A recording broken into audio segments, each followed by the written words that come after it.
Na semana passada, queridos, nós começamos um estudo no livro de Gênesis. E é claro, sempre é um texto longo, mas é também um texto que tem muitas lições de vida para nós, tem um aprendizado extraordinário. E como nós estamos esperando Jesus mesmo, então enquanto ele não vem, a gente vai passando aqui devagarinho. Quando ele chegar, a gente não vai precisar mais estudar. Mas nós iniciamos aí na semana passada, e mostrando aos irmãos um pouco da estrutura do Gênesis. Vocês perceberam que Deus diz alguma coisa que foi feita e depois ele vai explicar como foi feito. Deus criou a luz e depois foi dizer como fez a luz, o sol, a lua e as estrelas. No texto do capítulo 1 diz que Deus fez o homem, sua imagem e semelhança, depois que criou todas as coisas. E além do texto dizer que fez o homem, fez também o homem e mulher, fez macho e fêmea. Mas a partir de agora vai dizer como foi feito esse homem. E depois vai dizer como foi feito esta mulher. Então é uma estrutura do escritor, a maneira como ele explica o texto. É dito que o Senhor fez isso, e depois é dito como foi feito. Então, assim que foram acabadas todas as obras, né, do céu e todo o exército que o Senhor criou, né, de animais e tudo, e havendo Deus terminado toda a sua obra, então ele descansou no sétimo dia. Foram 6 dias trabalhando, no sétimo descansou. Eu, particularmente, não entendo esse descansou, isso eu, particularmente. Não entendo como, eu estou cansado, agora eu vou deitar para descansar, não. O descansar no sentido assim, eu concluí alguma coisa, eu terminei essa obra, não estou mais envolvido com ela, uma obra terminada. Às vezes você está fazendo alguma coisa que você demora algumas semanas para fazer, quando você termina, você diz, eu terminei, agora eu posso descansar. Mas o descansar no sentido de assim, eu concluí a obra, né? A gente entende, depois o Senhor Jesus chegou a dizer no seu evangelho que Deus trabalha, meu Pai trabalha até hoje e eu trabalho também. Então, de qualquer forma, o Senhor abençoou o dia sétimo e o santificou, porque nele descansou de toda a obra que fizera como Criador. Mas então, o texto dá esse final aí do texto da criação, e aí volta a detalhar como foi feito. Esta é a gênese do céu e da terra, quando foram criadas todas as coisas que o Senhor Deus criou. Não havia ainda nenhuma planta sobre o campo na terra, pois nenhuma erva no campo havia brotado, porque o Senhor Deus não fizera chover sobre a terra, e também não havia o homem para lavrar o solo. Mas você viu o capítulo 1, que diz que Deus criou toda a erva, toda a árvore frutífera, já foi criado. Aqui o texto vai apenas detalhar assim como está sendo feito. Mas uma neblina subia da terra e regava toda a superfície do solo. Então formou o Senhor Deus ao homem do pó da terra, e lhe soprou nas narinas o fôlego de vida, e o homem passou a ser alma vivente. Então vejam que o Senhor fez uma obra diferente no homem. Você percebeu que todas as coisas que o Senhor criou, ele criou simplesmente com a voz, com a palavra. Haja luz, houve luz, haja firmamento, houve firmamento, haja separação de terra e água, e houve tudo certinho. E o Senhor chamou um do nome, chamou o outro do outro, e foi dando nome a todas as coisas, foi criando todas as coisas. Só com a voz, só com a sua palavra, porque pelos céus e a terra, pela sua palavra, foram criadas o universo. Mas quando Deus criou o homem, então ele parou para fazer com mais cuidado. Foi lá, e o texto diz que o Senhor criou do pó da terra. O Senhor foi lá buscar alguma coisa. Pegou uma matéria-prima, a terra, e formou o homem, segundo ele próprio disse, sua imagem e semelhança. Planejou tudo, e depois que o homem estava pronto, soprou nas suas narinas, e o fôlego de vida entrou no homem, e o homem passou a ser alma vivente. A única criação que o Senhor colocou um pouco dele dentro, foi diretamente, soprou dentro dele, foi o próprio Deus. Não fez isso com os animais, não fez isso com os peixes, com as aves, e nenhuma das suas criações. Mas Deus planejou um ser inteligente. Ele criou um ser capaz de pensar. Tanto é que ele vai trazer ao homem sem ter feito uma prévia, sem ter feito um treinamento, sem ter feito um estudo. Deus vai trazer ao homem todos os animais e aves do céu para ele dar nome. E vamos ver como é que o homem vai chamar isso aqui. E o homem saiu dando nome a tudo com toda facilidade, porque ele tinha uma capacidade intelectual, ele tinha uma inteligência que nenhum outro animal tinha. O Senhor então criou detalhadamente. E colocou um pouco desse próprio Deus. Ele soprou dentro o fôlego de vida dentro desse homem, para que ele pudesse, os outros animais, ele disse, haja as feras, e eles, como te diz assim, saíram correndo por aí. Mas o homem não. O homem Deus fez planejado, detalhado, para que o homem realmente pudesse representar a sua própria pessoa, a sua imagem e a sua semelhança. Então o Senhor plantou um jardim no Éden, na direção do Oriente, e pôs nele o homem que havia formado. Então Deus criou um habitat para esse homem. Eu vou formar aqui um jardim para que esse homem viva dentro desse jardim. E pelo jeito era um jardim muito grande, né? Porque passa um pedaço da Assíria, um pedaço da Grécia, de Cuxa, um pedaço da África, que são os cuxitas, onde os rios foram tomando conta. E plantou o Senhor Deus o jardim na direção do Éden, e pôs nele o homem que havia formado. Do solo fez o Senhor Deus brotar toda sorte de árvores agradáveis à vista e boas para o alimento, e também a árvore da vida no meio do jardim e a árvore do conhecimento do bem e do mal. O Senhor criou todas as coisas ali, então está explicando detalhadamente. E saía um rio do Éden para regar o jardim, e dali se dividia, repartindo-se em 4 braços. E aí você vai ver que é um pedaço bem longo, né? Se a gente for olhar geograficamente, o primeiro se chamava Pisson, é o que rodeia a terra de Avilá, e onde há ouro, e o ouro de lá dessa terra é bom, e se encontra também o bidélio, a pedra de ônix e tal. O segundo rio se chama Gion, que circunda a terra de Cuxi, já na África. E depois o terceiro se chama Tigre, que é o que corre pelo oriente da Assíria, já bem mais distante, e o quarto é o Eufrates. Tomou, pois, o Senhor Deus ao homem e o colocou no meio do jardim. Eu vi uma vez uma pessoa comentar, claro que foi uma aplicação muito pessoal, né, dizendo que Deus criou esse homem no jardim, mas o jardim todo lindo, todo planejado, com todo tipo de alimento, para o homem viver uma vida tranquila, feliz da vida. E o homem resolveu estragar tudo isso com o pecado. Desobedeceu a voz de Deus, e Deus então pegou esse homem e diz, aqui no jardim você não pode mais ficar. E tirou o homem desse jardim. E aí depois Deus ficou pensando assim, e agora, o que eu vou fazer com o homem?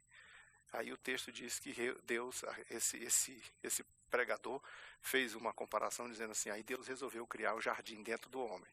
No lugar de criar um jardim e botar o homem dentro, criou um homem e botou um jardim dentro do homem. E lá dentro desse jardim também fez um rio, que a Bíblia diz que rios de água viva fluirão do seu interior.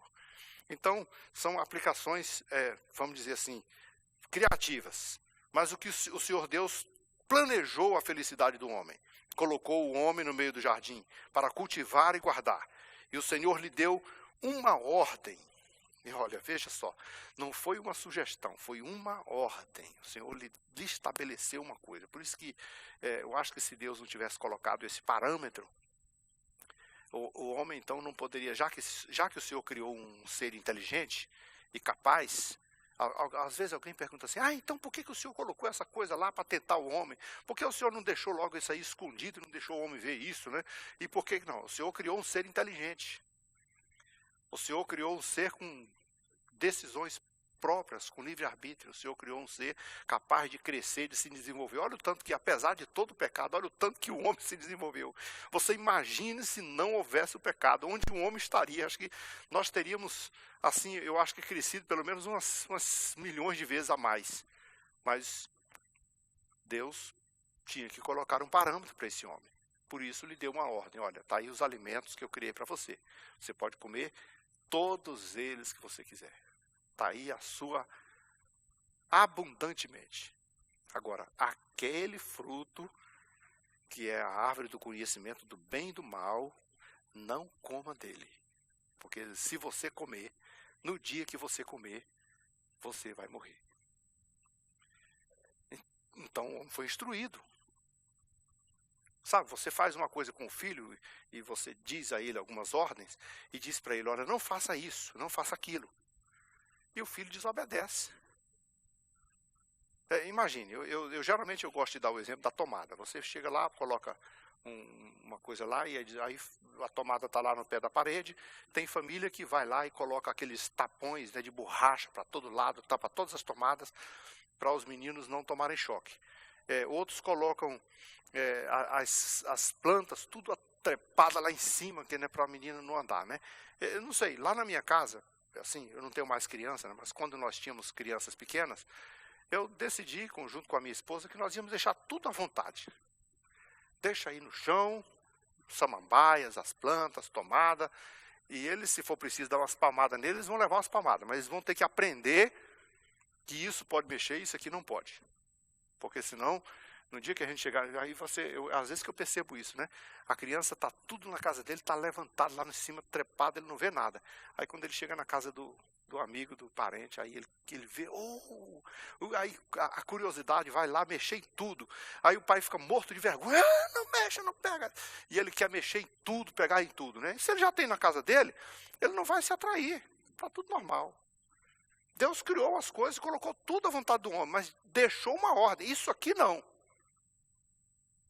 Se o homem tivesse obedecido, como as suas crianças obedecem, você deixa seu filho botar o dedo na tomada?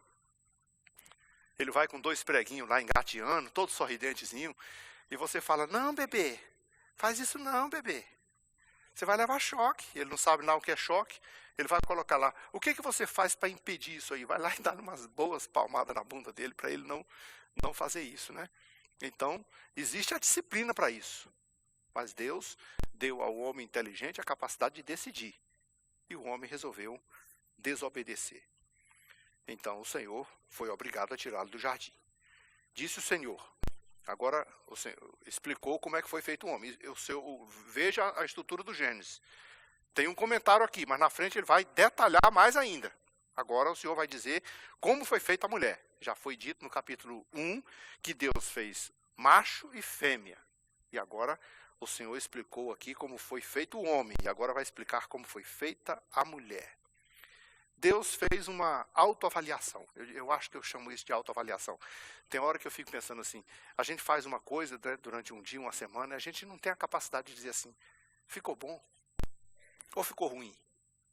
Dá para melhorar isso aqui? Veja, o próprio Deus fez a criação e foi fazendo avaliação após outra. Viu Deus que a terra era boa, viu Deus que o firmamento era bom, viu Deus que a luz era boa, viu Deus que isso era bom. Aí Deus criou o homem e estava tudo pronto, depois disse, eu acho que não ficou muito bom. Não é bom o homem estar só. Então esse Deus, que é todo inteligente, é também capaz de fazer avaliação. E olha só, havendo, pois, o Senhor Deus formado da terra todos os animais do campo, todas as aves do céu, trouxe-os ao homem para ver como lhe chamaria. E o nome que o homem chamasse a todos os seres viventes, esse seria o nome deles. Então o homem é um ser inteligente. Deus fez um ser capaz. Esse é capaz de saber todas as coisas, queridos, olha, eu vou dizer uma coisa para você. Se é capaz de raciocinar, é capaz de obedecer. Não é porque o homem não desobedeceu, não é porque ele não sabia de nada, fez na ignorância, não. Ele é capaz de obedecer. Deus fez um homem para obedecer. Por isso colocou lá um parâmetro para ele. Trouxe a ele tudo que ele podia mexer, e todas as aves, e o homem deu nome a todos os animais domésticos, às aves do céu, a todos os animais selváticos. Tudo que o homem colocou, o nome que o homem colocou é o nome que está valendo. Um ser inteligente. Só que para o homem não tinha uma auxiliadora. Então Deus foi nessa avaliação de Deus, ele disse, só que não está legal. O homem sozinho não está legal. Então eu vou fazer uma coisa. O Senhor Deus fez o homem cair no sono pesado, esse adormeceu, tomou uma das suas costelas e fechou o lugar com a carne, e a costela que o Senhor Deus tomara do homem, transformou-a numa mulher e trouxe a ele. De vez em quando eu faço uma seguinte pergunta. Por que o Senhor Deus não pegou o outro pedaço de barro e não fez uma outra mulher? Do jeito que ele fez o homem. Por que ele não usou o mesmo método? Fez um homem, soprou. Por que agora ele foi lá e pegou a mulher e arrancou de dentro do homem? Ele não foi lá e buscou um outro pedaço qualquer e fez do jeito dele. Olha, Deus naturalmente planejou que a mulher fizesse parte do homem, que fosse importante na vida dele, que fosse como um pedaço dele, que fizesse ele sentir falta dela e vice-versa, que fizesse o homem procurar por isso, desejar por isso. É como se fosse algo nele que está faltando. E geralmente acontece isso. Claro que não acontece com todo mundo, existem pessoas de todo jeito, mas geralmente quando as pessoas vão chegando aí nos 25, nos 30, que não casa, 35, 40, começa a ficar assim, procurando, está faltando alguma coisa.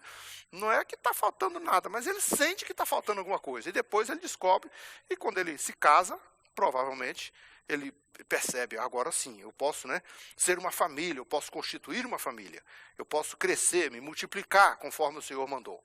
Então o Senhor Deus fez isso tirado do homem, e não tirou. E eu particularmente, eu já vi muita gente fazer essas comparações, eu acho que Deus sempre faz do lugar certo, as pessoas dizem assim, puxa, Deus fez o homem da costela, a mulher da costela, E alguém diz assim, imagine se fosse do filé, hein? Mas ele fez da costela, tirou um lugar aqui, perto do coração, onde o homem tem toda a proteção e tem que amar. Tirou debaixo do braço, que é porque o homem é que dá a segurança e a proteção para a mulher. E sempre o homem e a mulher vão ter necessidade um do outro, porque eles foram tirados, a mulher foi tirada de dentro desse homem. Não foi um ser criado à parte. Por isso o Senhor Deus colocou ordem em todas essas coisas. Esses princípios que ele criou. E a costela que o Senhor Deus tirou, tomara, fez a mulher. Trouxe a mulher ao homem. O homem, afinal, disse, é osso dos meus ossos, é carne da minha carne. E ele também deu o nome.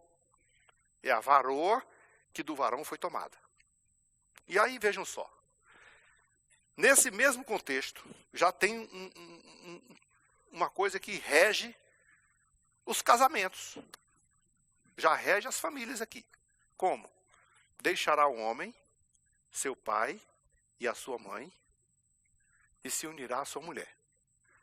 Quer ver uma curiosidade? Quem era o pai de Adão? Humanamente falando. Quem era o pai e a mãe de Eva? Nem existiam isso ainda. E Deus já estava orientando como deveria ser. Existia sogra? Não existia. Mas Deus já estava se precavendo disso. Vai ter problema aí no futuro. Então, para evitar isso, o homem vai deixar seu pai e sua mãe se unir a sua mulher. E você sabe quais são os maiores? A gente que lida com o povo, que convive com as pessoas, com os casamentos. Um dos grandes, dos maiores problemas que a gente percebe hoje nas vidas conjugais, às vezes está relacionado com a capacidade desse homem e dessa mulher se desmembrar desse núcleo familiar principal. Pelo fato do homem não deixar o seu pai e sua mãe para se unir à sua mulher, eles costumam ter muitos problemas na vida conjugal. É como se não tivesse a independência. É como se não desse conta ainda de sobreviver sozinho. Eu vou me casar, mas vou fazer um biongozinho aqui no fundo da casa do pai e vou ficar aqui, O pai cuida de tudo. Eu vou me casar, mas vou fazer um sótozinho ali, um negócio em cima da casa da mãe ou da sogra e vou ficar por ali. E aí, depois, eles começam a brigar. Eu sempre faço uma observação, essa observação que eu costumo fazer é o seguinte. Na minha geração, a gente tinha um ditado. Casa da sogra era a casa da mordomia. Se você chegasse lá na casa se você fosse encontrado, por exemplo, assim, num lugar muito folgado, muito regalado, alguém fazia a seguinte coisa. Está pensando que está na casa da sogra? Não era? Vocês já ouviram isso?